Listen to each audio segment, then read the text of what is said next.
So everything happens for a reason. I'm learning this more and more day by day as I experience this reality. And it's only when you kind of look beyond what's right in front of you and you see things from an outside perspective, you'll see that this is real.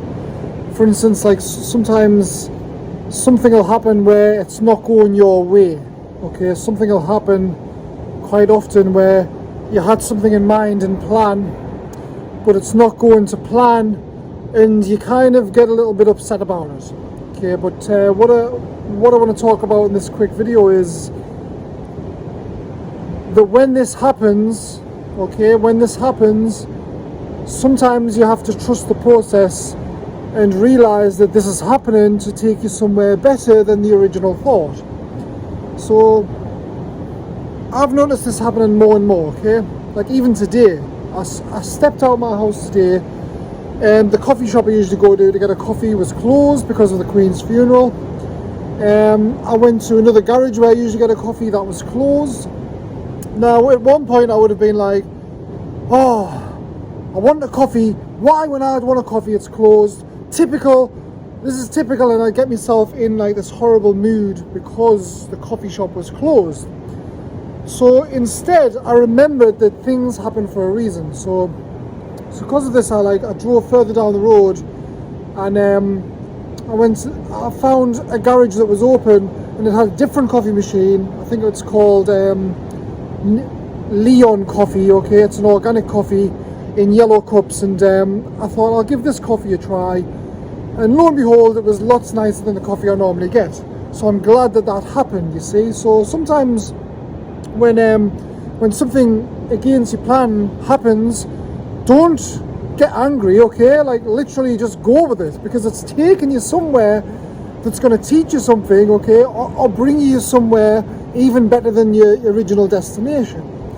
And I've even ended up on this amazing part of the beach, right close to where I live. And I've never even seen this part of the beach before. But because I went further for the coffee, I thought I'll try turning in this car park, and then there was a pathway.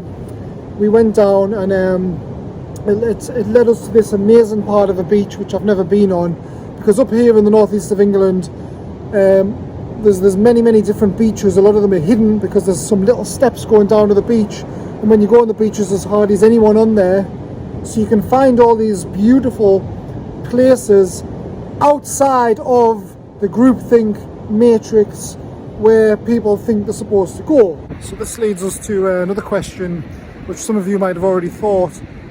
Was the Queen's death and funeral linked to my experience today? Now, some people would say you're crazy if you suggested something like that, but the more experience I've had in this reality, the more I do see that everything is linked.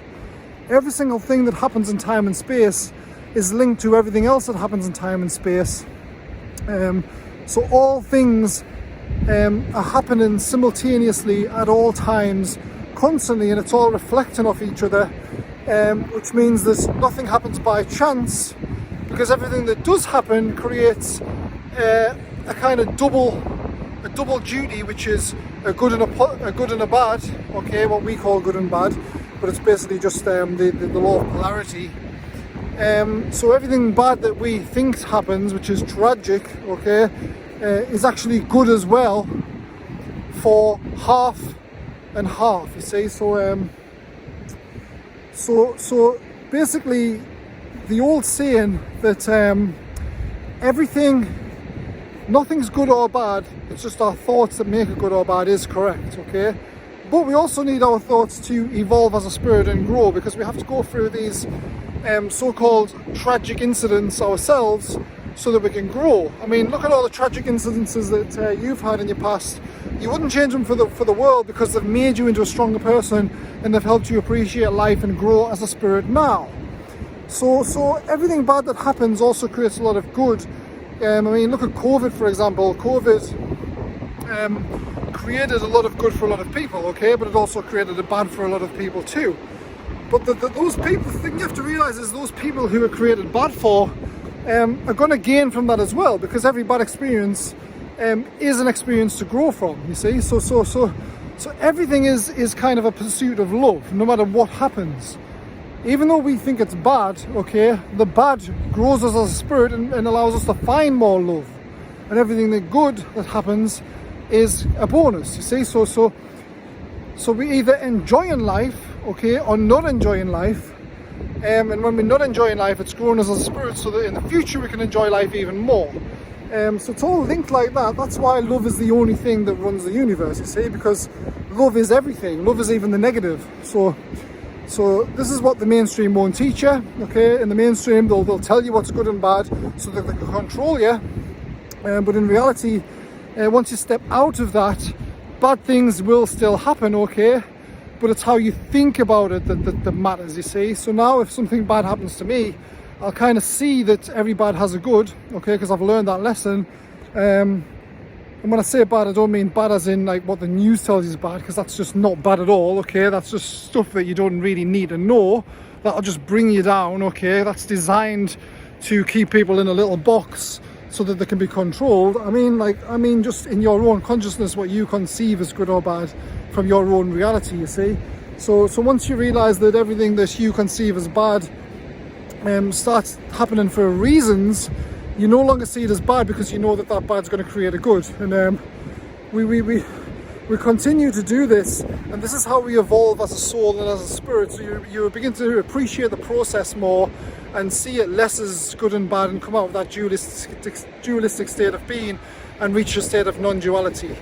So to finalize this video, I'm going to tell you a big secret that nobody's ever taught before, and that's something I've realized over time, and that is the fact that there's a paradoxical reality to following the least resistance, okay? Because everything I've talked about in this video basically leads to that teaching, the law of attraction, etc., which is don't go upstream, always go downstream, following the path of least resistance. But the paradox is you cannot follow the path of least resistance until you've already resisted a lot of your life and you've reached a point where you've realized via experience. So this stuff cannot be taught. So the paradox is you have to follow the resistance for a lot of your life until you get to a point where you reach a level, okay? Because everything's levels, guys. Like, this is why I talk about the levels of awareness, because this whole reality is like a game and it is levels, okay?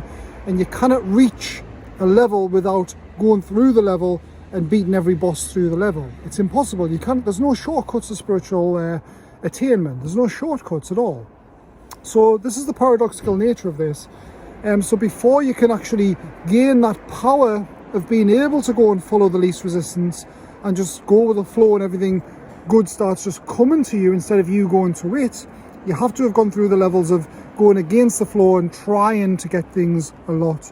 And you cannot shortcut that, because without that experience, you do not gain the power and you do not reach that reward, that level, which is rewards as well, guys, of that divine power that is then given to you, so you can use the law of least resistance in the way that I've talked about in this video. And a lot of you guys will probably be already on this level. If you are, let us know in the videos, or let us know your experience of this. If you think something different to me, let us know. But this is my experience, guys, and this is a big lesson, and they'll not teach this in school. They'll not even teach this on most of the internet. And your spiritual guru, whoever it is, some Buddhist master or yoga teacher, will definitely not teach you this. So think about this, guys. Have a contemplate on what I've said in this video and use it in your life. I love you all. See you in the next video. Have a nice day, guys.